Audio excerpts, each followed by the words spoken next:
If somebody has a big dream they want to achieve, but they're feeling lost, stuck, and unmotivated, what's the blueprint to get them from going from the couch to achieving that dream? Okay, so I love that you called it a blueprint because there is no one thing. It's going to be a sequence of things. The first thing is what I call the only belief that matters. So you have to embrace the following statement. If I put time and energy into getting better, I will actually get better. That's the only belief that matters. So now, hey, I want to do this thing. I want to be great at it, but I'm terrible. Okay, no worries. The only belief that matters tells me that if I put time and energy into getting better, I will actually get better. Okay, so now start putting time and energy into that thing. The next part is you are going to have to want it very, very badly. And there is a cycle of desire that you can use to build that desire. Now, the reality is that most people that want to achieve something, they don't ever achieve it because they lack clarity. So you don't know what you want. And so when you go into building the loop of desire, you're not pointing it at the right thing because you don't know what it is exactly that you want to do. So you end up building this really vague sense of, I want to help people. I hear that all the time. In what way? How do you want to help them? Saying that you want to help people is like saying you want to win a gold medal. In what? The Olympics? Yes, the Olympics. Amazing. Winter or summer? Summer. Fantastic. Tennis or swimming? Swimming. Great. Freestyle medley? Backstroke? What are we talking about? Because ultimately you have to break it down into what am I going to do with the next 15 minutes of my time in order to get better at that thing so that I can go and achieve. The next part is as you're building up that desire, so you've got the clarity, you're doing the loop of desire, which is basically, I'm going to tell myself and others that I really want this thing for a very specific reason. And so you're going to repeat that over and over and over. In the beginning, it won't feel very real, but over time, you become what you repeat. And so if you repeat that enough and you actually embody the way you want to feel when you're pursuing the thing as you tell people about it, then it really will hardwire into you. Okay, so now you know exactly where you want to go. You know that if you put time and energy into getting better at it, you're actually going to get better. You've built the loop of desire. And now what you need to do is get into the physics of progress so that you're actually getting better. Now, the physics of progress is pretty easy to lay out. It goes like this. You need to know exactly where you want to go. So back to clarity. You need to understand the obstacle between where you are and where you want to get. And then you need to come up with your best guess. We'll call it a hypothesis on what you would need to do in order to overcome that obstacle. You're going to create a metric by which you're going to judge the success of that experiment before you run the experiment. Then you're going to do the experiment and you're going to look at the result. And you're going to say, did I make meaningful progress towards my goal? Yes or no? Now, the reason that I talk about the physics of progress is because you're to stay motivated and to actually push through this. You have to know where you want to go. You have to be excited about it. And you have to make progress towards it. Otherwise, you're going to quit. So basically, anybody can start something. Very few people see things through because they don't use these building blocks to maintain their mental stamina. Because when people quit, they either quit because they don't know where they're going, or they quit because the failures that they will encounter along the way break them emotionally. And so you want to do all the things you can do to make sure that you don't break emotionally through this process. So in the physics of progress, when you have a failure, your psychological immune system is going to kick in and it's going to tell you that this failure isn't your fault. Okay? That is how the devil pulls its trick of getting you to quit, because you need to take full responsibility. It is entirely up to you to do something different to get a different result. It does not matter what economy you're in. It does not matter what your skin color is. None of that matters. As Kobe Bryant said, boos don't block dunks. You can get so good at something that people can't stop you. Even if they want to, you can just outperform them. Going back to the first thing I said, the only belief that matters. If I put time and energy into getting better at this, I will actually get better. So in that moment, in the physics of progress, you're going to stare nakedly at your inadequacies. What did I get wrong? Why didn't this work? In that evaluation, you're going to retain your control by saying this is entirely on me. You're going to figure out what you need to change in order to run a better experiment.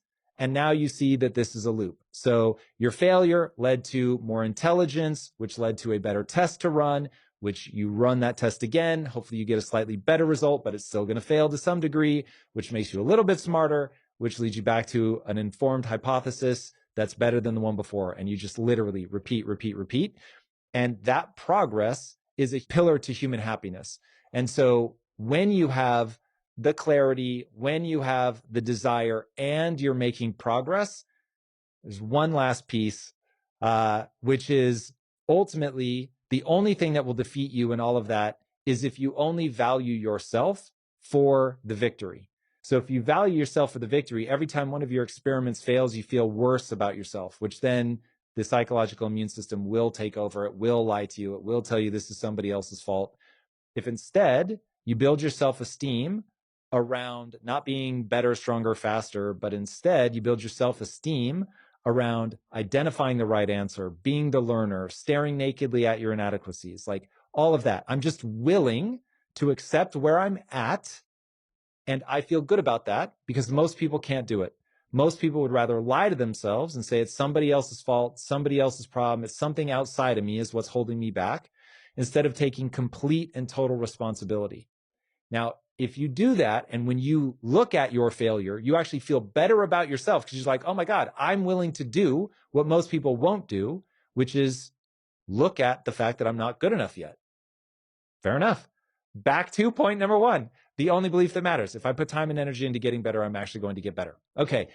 It's a blueprint. It's not one thing, but if you do all of that and you live in the loop of the physics of progress, you will have the ability to stay focused, to get out of bed. You took care of not being lost anymore because you had to start with clarity. So it's like all of the things that leave somebody feeling defeated, depressed, they're all in the last 5-ish minutes that I've been talking. And if you just play that back, pull out each one of those pieces, because all of those pieces matter. You can't take just one, but if you put them all together, it will solve all the problems that make people feel lost. I know one of your biggest keys to your success is your ability to bet on yourself when the odds were against you, and even when the people that were closest to you doubted you. How did you do that? Because so many people struggle with that. Yeah, I mean, the biggest thing was I stopped valuing myself for being right. And so I was like, okay, I'm going to be wrong a lot. Fine, fair enough. The reason that people doubt me is because they can tell that I'm not clued in enough to do it yet. So I'm not going to take their doubt personally. They're probably right. If I were a stone statue, if I couldn't get better, then their criticism would be devastating. But since I know it is true of the human animal, there's nothing special about me. It just is true of the human animal that if you put time and attention into getting better, you will get better. So now I'm just like, okay, this is a booze don't block dunk scenario. They're right. I'm not good enough to push through and solve all my problems yet, but I'll be diligent and disciplined. And then look, over time, you just begin to realize that the knowledge stacks. And so if you've got a young audience, I will just tell you right now, all of these things stack. And so day after day, month after month, year after year, if you're running the physics of progress, you're getting a little bit smarter, a little bit better every time. And all of a sudden, 3 years from now, you're going to look back and be like, whoa, my skill set is so much farther along that this is incredible. And that really was the beginning of my journey. I had to accept that I was just an average person, but that average people are designed to get better. Once I allowed myself to act in accordance with that, not just sit in my bedroom and believe it, but to actually go do the things to acquire the skills, then my life began to change. Not overnight, because it took years to acquire the skills. But once you realize that, you realize your entire life is a spiritual pursuit. What was the most valuable skill that you've learned that's led to becoming who you are now? How to think from first principles. What do you mean by that? If you're thinking from analogy, or you are caught up in responding to your emotional state, which is 99.9999999% of the world, which is why you can listen to debates and it's just people talking past each other. If you're in a debate, if you're trying to make a business decision, if you're trying to decide what to do next with your life, you need to ask yourself, what are the base assumptions and values that my entire worldview is predicated on. You need to wildly distrust your emotions, not try to eliminate them because they will ultimately be necessary, but you're not going to just go, I feel mad, angry, sad, glad, whatever, and therefore I'm going to act on that. It's no, what is the essence of this moment? What am I actually trying to think through? What are my base assumptions about the situation? And then what are the values that I have that I steer my life by? And when you put all that together, what's the right choice in this situation? When it comes to failure, I think so many people they let that just completely stop them and trap them. And you talked a little bit about how people can get better at that. But talk more in depth about how people can have a better relationship with failure so that when they're chasing their dream or they're trying to make a transformation, it doesn't stop them from moving forward. Okay, so let's talk from first principles. First principles, we need to identify the essence of the thing. So I'm trying to do something, I've just failed at it, and now I feel badly about myself. And when I feel badly about myself, the essence of that moment, this is thinking from first principles, is that there is a region of the brain that kicks in. It's called the psychological immune system, and it's going to protect me from feeling so badly about myself that I commit suicide. That's effectively its evolutionary job. Okay, now I know. Now, anybody that can hear my voice right now can never say that they don't know. You're now armed with that piece of information. So when you are thinking from first principles in that moment, you go, failure happens. It makes me feel badly about myself because I judge myself based on my results, whether I win, what I accomplish, instead of being the learner. So cool. I have an emotional reaction. I feel badly about that. Then all these ideas start popping in my head about why this actually isn't my fault. My boss is a jerk. The economy is terrible. The algorithm's working against me, whatever. And so now you go, oh, wait a second. That's the psychological immune system. That's the essence of how my mind works. What am I trying to accomplish? Okay. First principles thinking. What's the goal? Where am I trying to get to? Okay. Now, once you know where you're trying to get to, you simply ask, what actions are most likely to yield the outcome that I desire? Not what ought to happen, what will happen. Cool. Now we're going to end up back in the physics of progress because you're not going to be able to guess bang on every time. But ultimately, all you're trying to do is figure out from first principles, if I do X, what result will I get? And then you hopefully will put a rule in your life that says, I only do and believe that which moves me towards my goals. Now, the reason I say and only believe is I don't think humans are good at identifying truth. What is truth? Truth is the thing with the highest degree of predictive powers.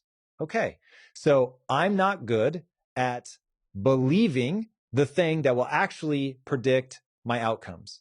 Okay, so I'm going to get there through a trial and error process, and I'm going to hold on to the things that I do that yield an outcome every time that I do it. All right, so if I'm thinking from first principles about failure, what am I trying to accomplish?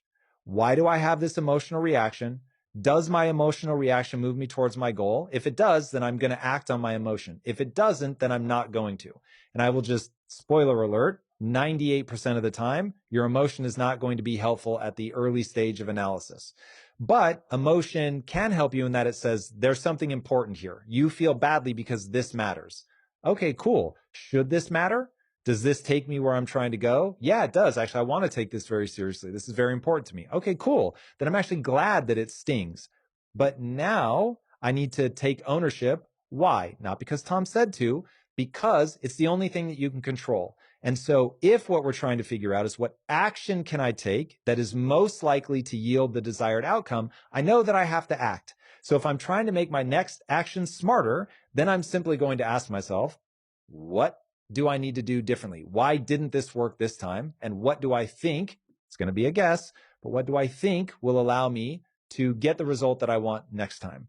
And you just keep thinking in those loops of, how do I get as close to truth as humanly possible? Again, truth is that which accurately predicts the outcome of your actions. So I'm trying to identify that thing. Most people, they're just in their emotions and they make decisions based on emotions, and they tell a post hoc story about why they feel the way they feel. And they try to paint that over the world. And so we see this now with movements in culture about, oh, the economy's terrible and I'm an elder millennial and I was just born at the wrong time. And so this all sucks. We're in a recession, so I can never do anything. That literally makes no sense. Your job is to get so good that a recession can't stop you. Your job is to get so good that even if the world is racist against you, they can't stop you. Your job is to get so good. You're male, you're female, you're trans, whatever. Doesn't matter. You're so good. People can't stop you. And that is a real thing. And if you're not so good that people can't stop you, and you know because they are stopping you, then it becomes a question of, what am I weak at? What do I have to figure out? And there are just too many tremendous people in history that have gotten so good at whatever thing they were trying to do that despite, and I mean, my favorite biography of all time is Long Walk to Freedom by Nelson Mandela. I challenge you to find somebody, I mean, maybe Solzhenitsyn, who went through something worse and came out the other side and still like succeeded at the absolute highest level that a human being can succeed at because he built the skill set that he needed to build in order to achieve the thing he wanted to achieve. So anyway, that's thinking from first principles and dealing with failure. You talked about how emotions get in the way of a lot of people when they hit a moment like that. You've talked openly about your struggles with like anxiety and how you think about anxiety on a daily basis, but you also say that you never like let yourself get out of equanimity for longer than 45 minutes or something like that. So given what we just talked about with emotions and failure, what's your advice to somebody when they hit something that's tough and they're starting to get emotional? How can they come back to a sense of peace so that they don't spiral like so many people do? Yeah. So one, that's going to be a rule set. So there's a rule in my life that I don't do overwhelm. So if I feel anxiety coming on, if I feel something that is about to overwhelm me, I'm just like, yeah, I don't do overwhelm. What that means is, one, that reminds myself just not to allow myself to be weak. There are limits to that. And that's the second part, which is it also reminds me, hey, if I'm being as tough as I can and this is still a problem, then set the weight down. And so what I find is you will find a couple different types of people. Type number one, they're just weak. They do not hold themselves to any sort of meaningful standard. Cool. Then you find people that are strong, but they don't know when to set the weight down. So they're so busy being tough that they literally ruin their entire lives because they will burn out, they will physically damage themselves, whatever. I mean, they just literally ruin their life. And then you have the person that hopefully all of us are attempting to be. And that is somebody who every day works to have stronger shoulders, but also knows when to put the weight down because they play so full on, so hardcore that when they're like, oh, this is going to lead to injury, that they don't then question themselves like, oh, am I just being weak? They've so earned their own respect over time by showing up relentlessly, by getting better all the time, by carrying a weight that is far heavier than virtually anybody around them. And so when they're like, okay, I can feel that something bad is going to happen. I'm going to get overwhelmed. I'm too tired. I'm not having fun anymore. That they go, okay, cool. It's Tuesday.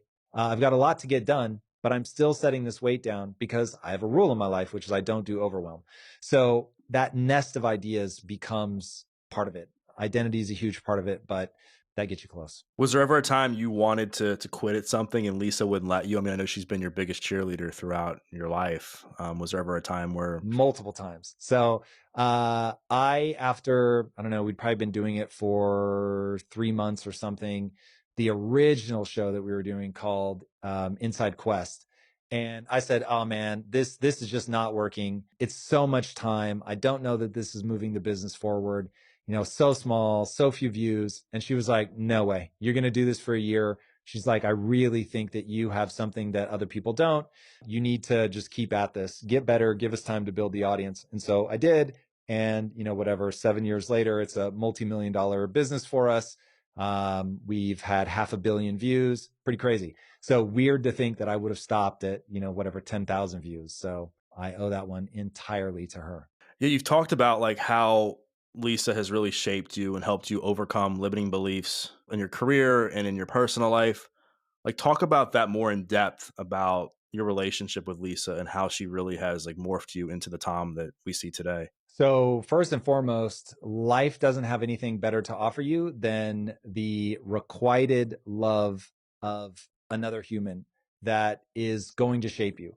Now, I'm sure that that works no matter what your orientation, but I'll just speak from an evolutionary standpoint.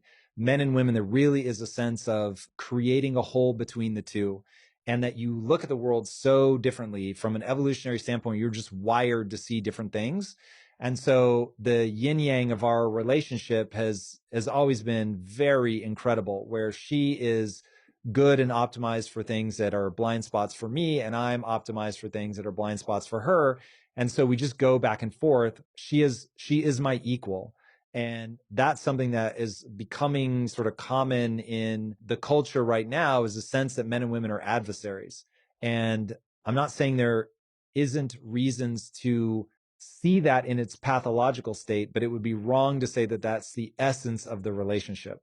And so we learned very early on that if we could navigate the communication well of seeing the world very differently, that we could have a much deeper love and just enjoy each other that much more, but that we really could shape each other into a better version of who we would have otherwise been.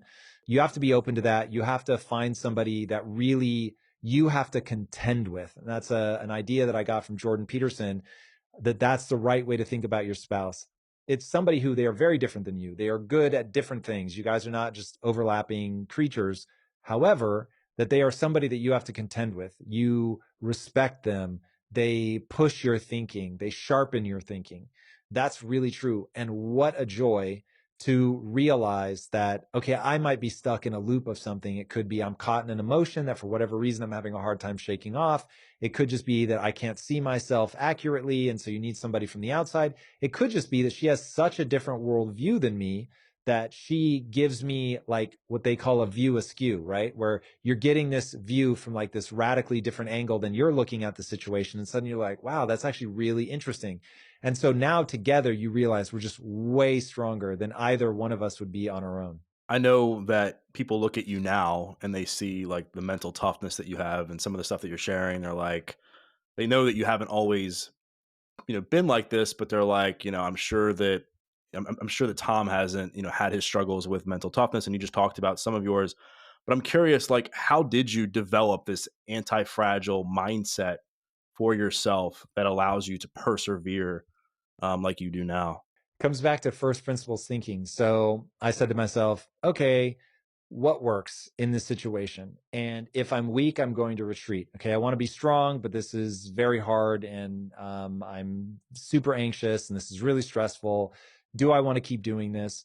And so when you start asking yourself, what is the essence of the situation? The essence of the situation is when I fail, I feel very badly about myself. And I hate that feeling so much that I'm prepared to go into smaller and smaller rooms in order to feel better about myself. And so then I was like, that's interesting. So without judgment, this is all going on in my own head, but without judgment, what do you want? Do you want to achieve your goals, or do you want to feel good about yourself? And I was like, I want to achieve my goals. And I was like, okay, that's really what you want, because that means that you're going to have to feel badly about yourself. Yes, that's really what I want. And I was like, okay, then what you can do is just lose all the time, accept that it's going to be super depressing, that you're going to feel badly about yourself, but just keep doing it anyway. And I thankfully had the insight that's how people end up killing themselves. I was like, I need self esteem. If I think I'm a loser and every day is just proof that I'm a loser, I'm never going to be able to push through that. That will stack up.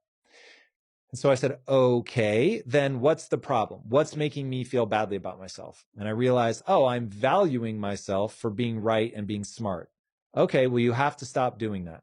What else then could you value yourself for?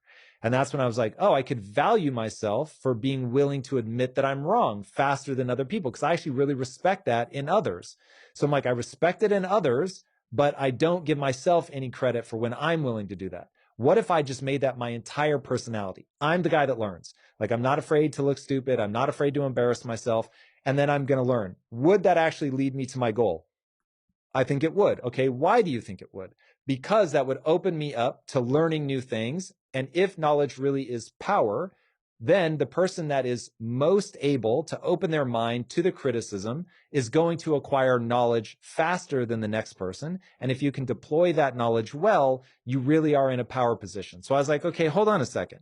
If I can shift my self-esteem to being the learner, I will acquire knowledge faster than people that can't do that because their psychological immune system kicks in and pushes those criticisms away. And they say, oh, that person's dumb. They don't know what they're talking about, whatever. I'll actually advance faster over a year. If you carry that out over 3 years, 5 years, 10 years, I should be able to achieve things that they are not able to achieve, because the reality of evolution is that we are hardwired to learn from our environment, which is another way of saying we're not the strongest or the smartest, but we're the most adaptive. And so the average human's ability to adapt is the secret weapon, but most people either dial it down or turn it off altogether based on how they build their self-esteem. So I was like, okay, word, then all of that from first principles makes sense. Let me just click over into that. And now you're operating not on some belief that I am intrinsically cool. It's just, I'm doing what works. And if you're just obsessed with what works, then do it. Like, for instance, Steve Jobs appears from the outside to have been so smart that he can just tell people what to do. And whether they like him or not, if you just do what he says, and he's browbeating you and you stick with him, that amazing things are going to happen. Cool, word. Then that's a strategy that he can run because it works. That does not work for me. I'm not smart enough. Okay, then I need a different strategy. Awesome. And then you just think from first principles. And what works? Where am I trying to go? What is the obstacle? What is this thing at its essence? Don't think from analogy. Get as close to physics as you can. You know you're getting close to physics when the actions that you take, you were able to predict the outcome beforehand. That means that your worldview or your frame of reference is closer to truth than somebody who cannot predict the outcome of their actions. One of your biggest values is adaptability, and you just kind of touched on that. In the last like year or so, what's been something that has been a big area of growth for you? There have been a lot. So one, I've had to completely change my interview style. And so that's like I'm 8 years into this now. That is like Tiger Woods just going, I have to completely throw away my swing and start over, or Steph Curry saying, I'm going to have to start over. Not to say that I'm as good as either of them. I am not, but it's, you're so deep into something and you've gotten such results off of doing that thing that way, and then you're going to scrap it all and you're going to start over. It is excruciatingly daunting, and you're in the public eye. So, if people have been watching me over the last, call it 18 months, they've seen me in real time begin shifting the way that I interview, the types of interviews that I do, the topics that I cover, et cetera, et cetera. And I'm sure in the beginning, I was far less artful than I am now. So I had to be willing to face that, a drop in view count, some of the interviews not being as good, et cetera, et cetera. And then you build back up over time. That's been a huge area of growth. I've also, in the last 2 years, gotten into video game development, which was something I knew absolutely nothing about. And so I came in as a complete neophyte. Not only are you looking stupid every day, but you're paying for the privilege. So I'm spending a lot of money to do this poorly because I don't know what I'm doing, right? And so you're gaining all this knowledge and you're getting better and better and better, but you really do have to go through a phase where you're beholden to other people because they know so much more than you. You don't know enough to call BS. And so my secret power is that I can be embarrassed longer than the next person. I can have people laugh at me longer than the next person. And quietly, I'm stacking skills until I come out and dunk on the next person. How did you develop that skill to be able to be laughed at, to be able to be like frowned upon? Like, how did you develop that mindset? That is how the world works. So all I'm ever trying to do is get as close to base truth as possible. The way the human psyche works is it what matters is what you can accomplish. And so if you can do something that other people can't do, no matter how much they laughed at you before, you now get the results of that thing that you can do. And so once you go, oh, that is true. When I act in accordance with that, I am able to predict the outcome of my behavior far more than if I think, oh, being laughed at matters in the long run, because being laughed at matters in the short term. It will damage your reputation. It will knock you back. It's difficult to deal with emotionally. Like, those are all real as well. But if you want to achieve something great, it's going to force you to acquire a lot of skills. It is a fact of the way the human mind works that a lot of times the fastest way to learn is to try something and fail, partly because it hurts and it makes you take it seriously and really pay attention. And so I am just obsessed with utility. Do you think that's the biggest thing that holds people back from achieving what they want in their life is the fear of judgment, the fear of what other people are going to say to them? That's a big part of it. It really is the blueprint that we laid out in the beginning. It is that whole nest of things. It's just that worrying about what other people think about you will cause you to lie at the moment in the physics of progress where you're assessing your results. And if you assess the results and say, this is the economy, this is somebody else, this is outside of my control, you will lose. And so in that moment, you have to be secure enough in yourself, or to have gone all the way to, I actually value myself for my willingness to look at my failure so that this actually feels good. This is an empowering moment. If you want to stay in the game long enough to actually get good to do the thing, I think honestly, man, if you want the real honest answer, the honest answer as to why most people fail is they're not smart enough. That bothers me far more than it will bother anybody else that hears that. But 8 years ago, when I started this, maybe 10 years ago, long before a camera got turned on, when I was just talking to my employees, I thought I just needed to give people the ideas and it would change their life forever. But the reality is that 98% of people do nothing with these ideas.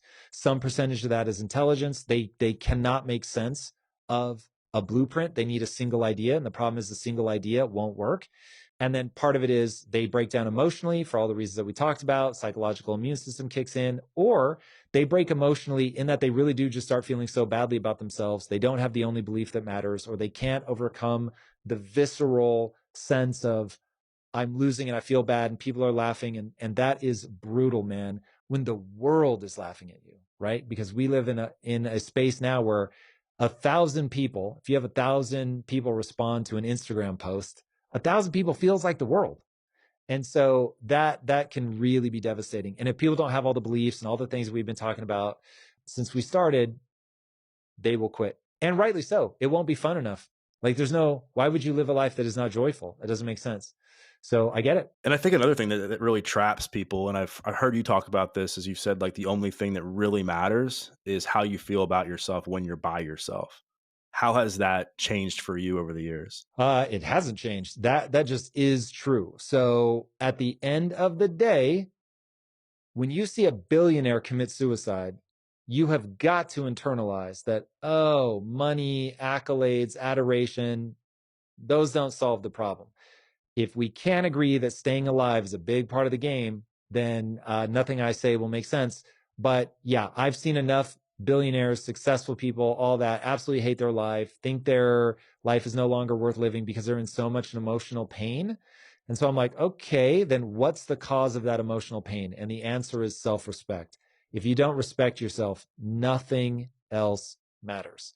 And so then it becomes a question of what is self-respect at its essence? Why can't you just say, look in the mirror and say, I love you, I love you, I love you?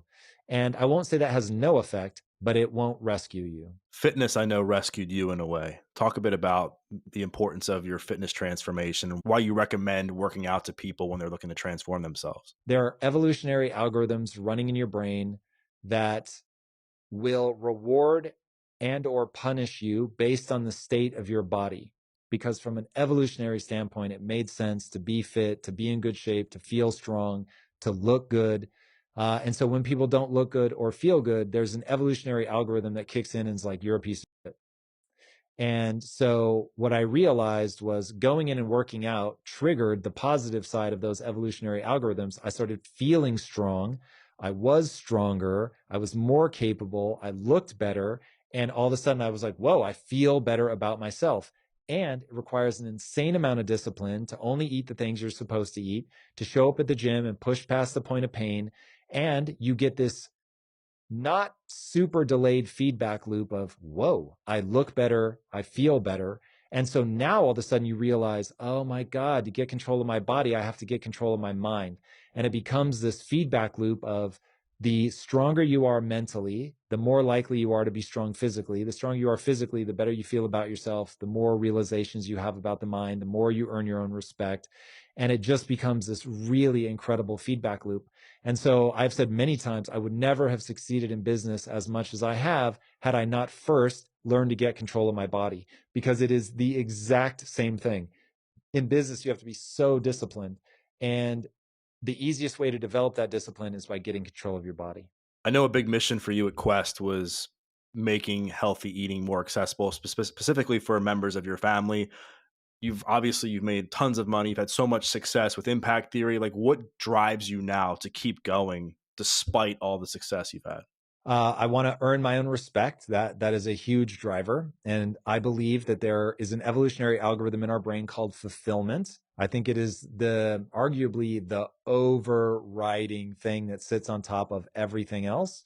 This is why people have families. This is why people give themselves over to a religion. This is why people work and never retire. So you need meaning and purpose in your life. I think that's just incredibly, incredibly important.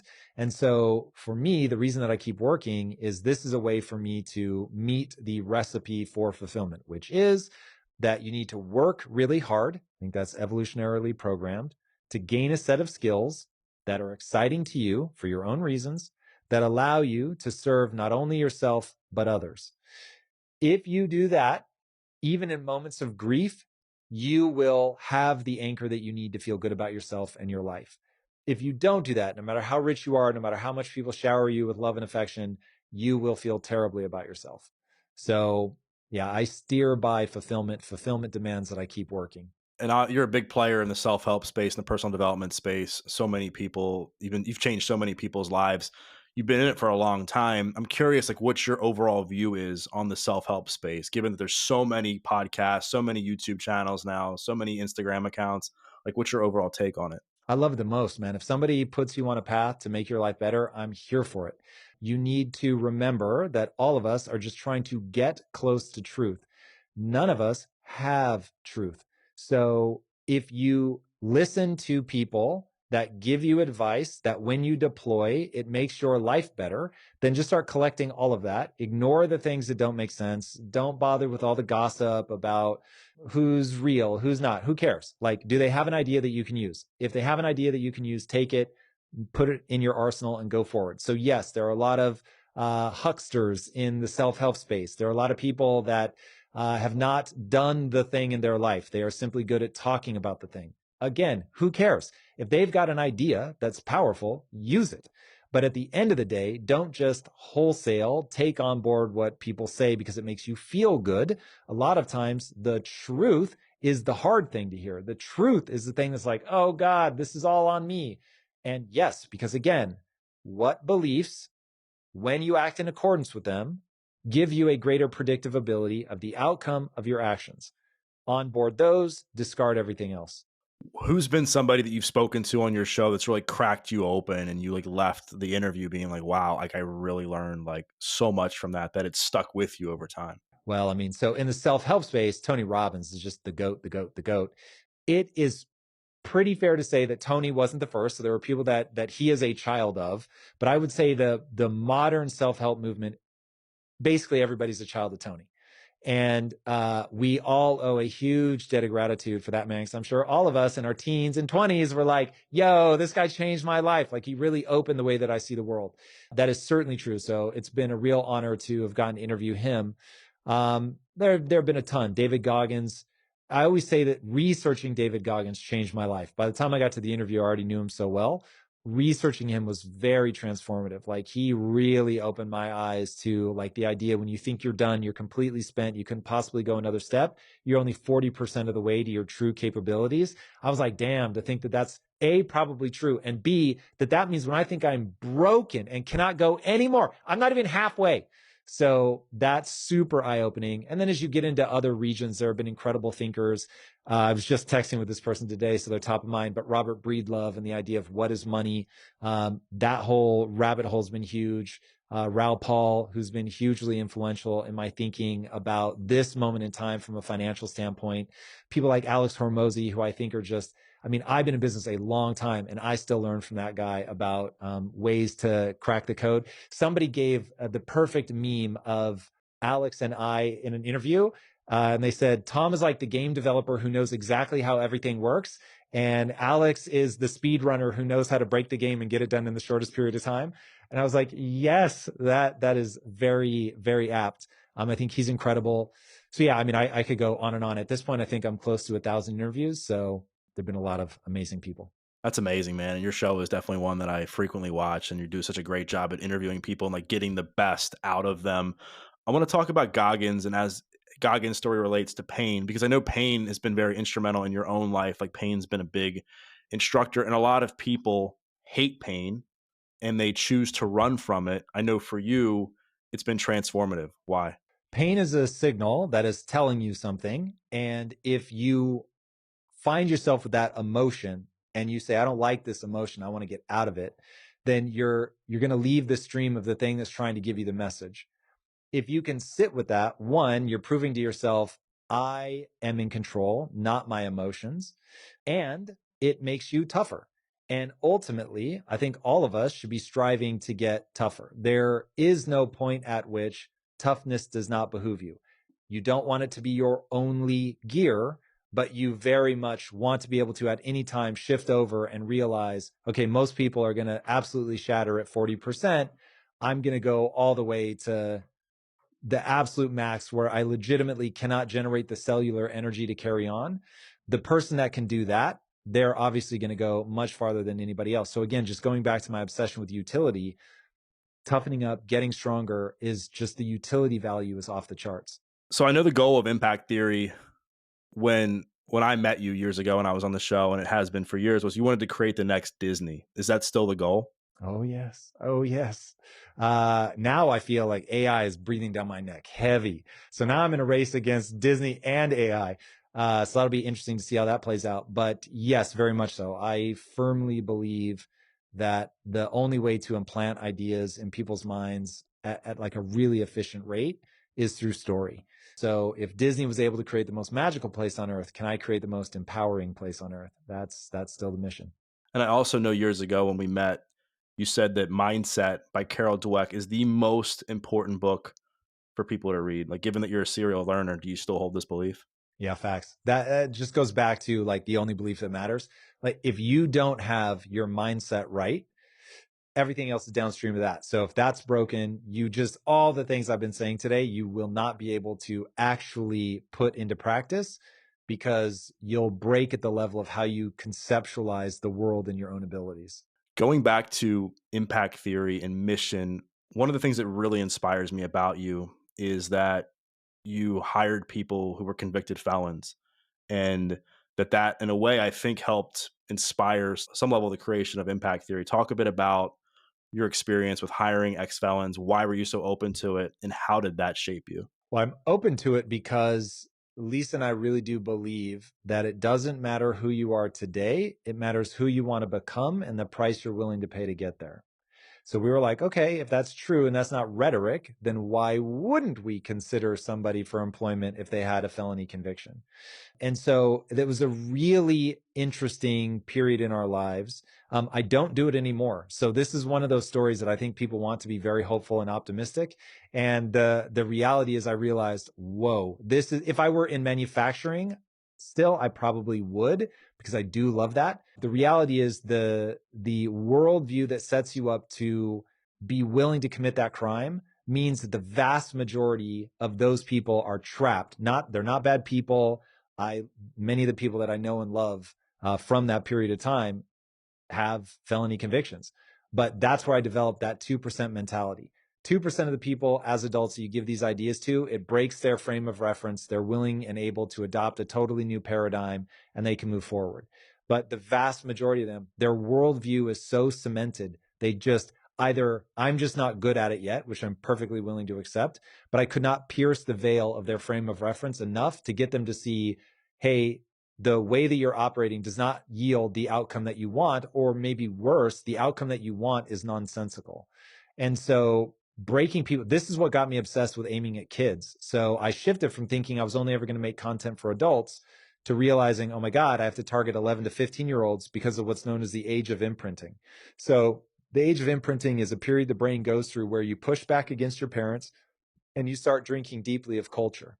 And culture just influences us all. And I realized, okay, I can't control who your parents are. I can't even control who your friends are, but I can control what your friends think is cool. And if I can make positive, empowering things cool, then all right, I've got a shot at giving people these ideas at a point before their frame of reference is solidified, before they're going down the wrong path. Now, again, just because somebody is a felon does not mean that they can't be absolutely incredible at basically anything. It's just that by the time they get there, their frame of reference is usually so solidified that piercing it and getting them to take the view, we all view the world through distorted goggles, but you get to shape the way your goggles are distorted, to take them back to a more like pluripotent state where they can shape those goggles into something new and then review the world through a more useful lens is really tough. And so when you're building a business, it just makes sense to optimize for who's going to be awesome out of the gate. I don't have to teach them new stuff. They just already know how to do this thing. And so that's one of those, bro, you can have some amazing ideas, but the market is going to slap you because the market only cares about, did you give me the thing I wanted at the price I was willing to pay? And so if you're doing also a ton of social work, it gets tough. There's so many people that are in situations like that, that they grow up in environments and they have these cemented worldviews and they have this fixed mindset, and it's been like that for decades. And a lot of it's not their fault, but still that they have this mindset and they're going down this path. In order for them to change and make like a transformation, does the same blueprint apply that we talked about earlier, or do you think it's going to take something else for them to be able to dig themselves out of this deep hole? All right. You want to talk about kids or adults? Adults. I'm in a darken your doorstep. I realized this is like 8 years ago now. You have to give up on adults. It's just the numbers are not on your side. People can change at any age, but the vast majority of humanity, and I think everybody listening knows this intuitively, while anyone can change, most people don't change.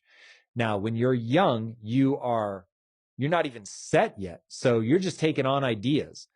And if you can reach people at that age by being a great parent, for instance, this is why parents, man, you're doing the most important job in the world.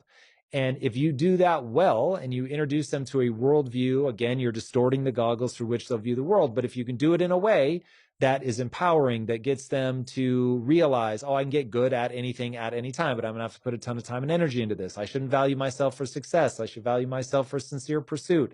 I have to know what I want. I have to pursue it relentlessly. I have to build emotional toughness. Don't be controlled by my emotions. Like if you teach them all those things, they will grow up and crush it. But if you give them a horrific worldview, which the inner cities tend to do, the inner cities eat alive most of the people that they touch. So my whole thing is I feel like I'm in a race against time to help young people growing up in those terrible circumstances, to give them a set of ideas that will allow them to get escape velocity and get the hell out. It can and will happen, and I'm prepared to dedicate my life to putting those ideas forth.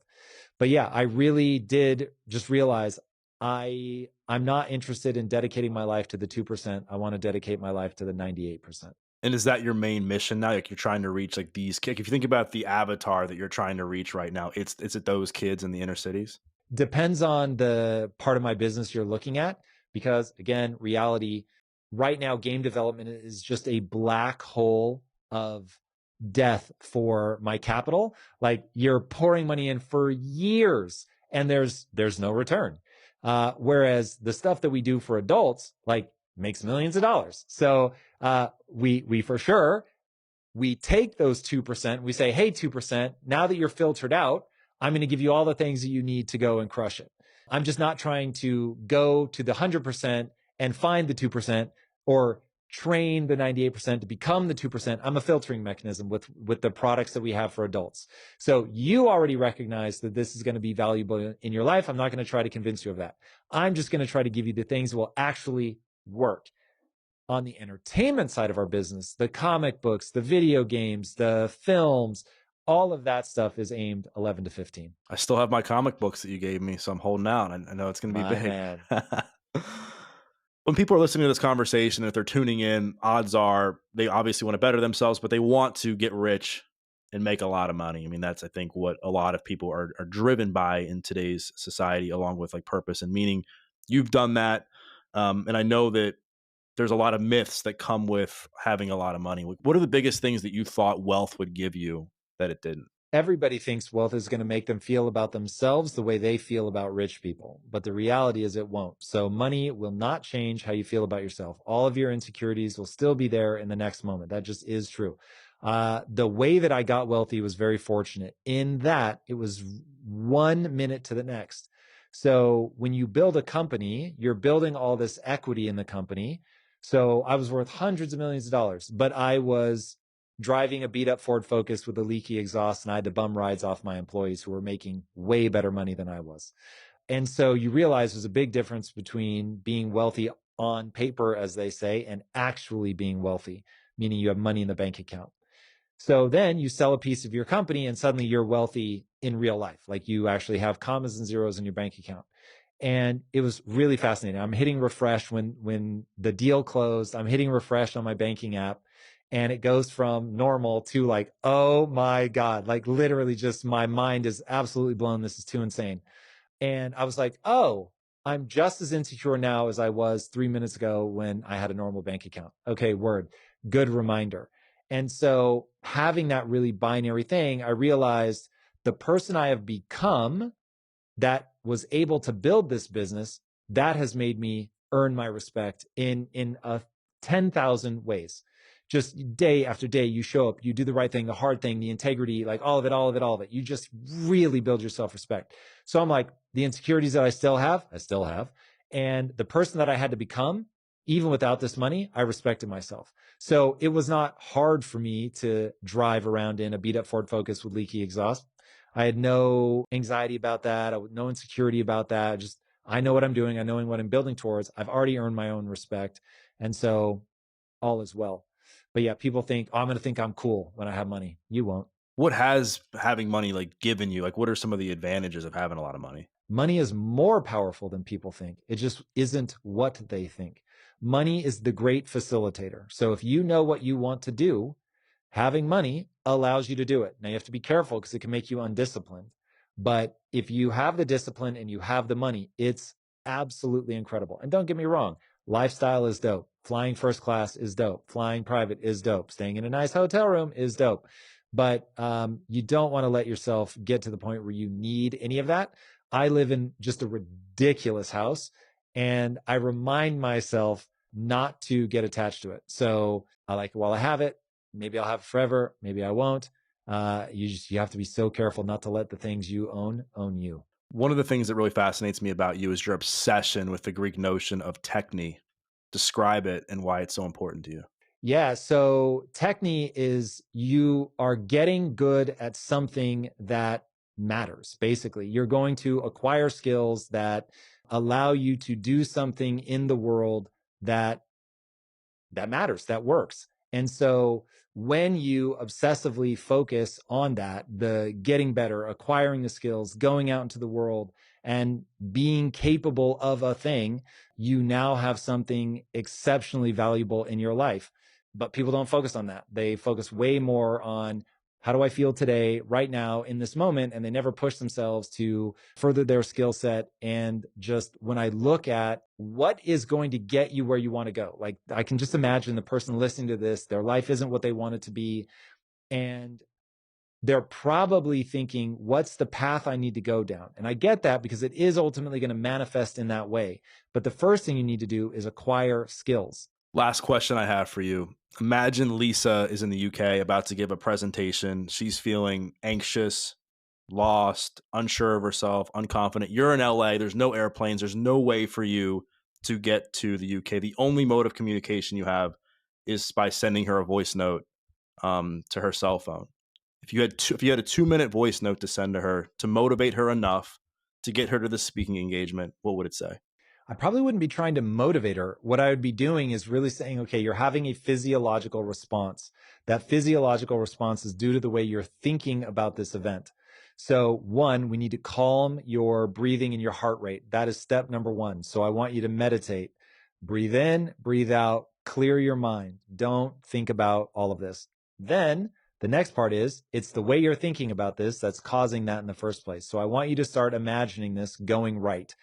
If I tell people, let failure surprise you. Don't sit there and think about all the ways that it could go wrong. Think about all the things you're going to do that are going to go exactly right. You know your subject, stick to the things you know. Don't be worried about that. And then also remember, there is no such thing as performance. There is only practice. There will be plenty of speeches after this. So don't worry. If you go out and completely mess it up, who cares? You don't value yourself for success. You value yourself for the sincere pursuit. Get your breathing under control, get your heart rate under control, imagine it all going well, and now go out there and kick ass. And if she's done this before, I will remind her of that. So you know that it's distorted thinking that's causing this. You've done this before. You can do this again.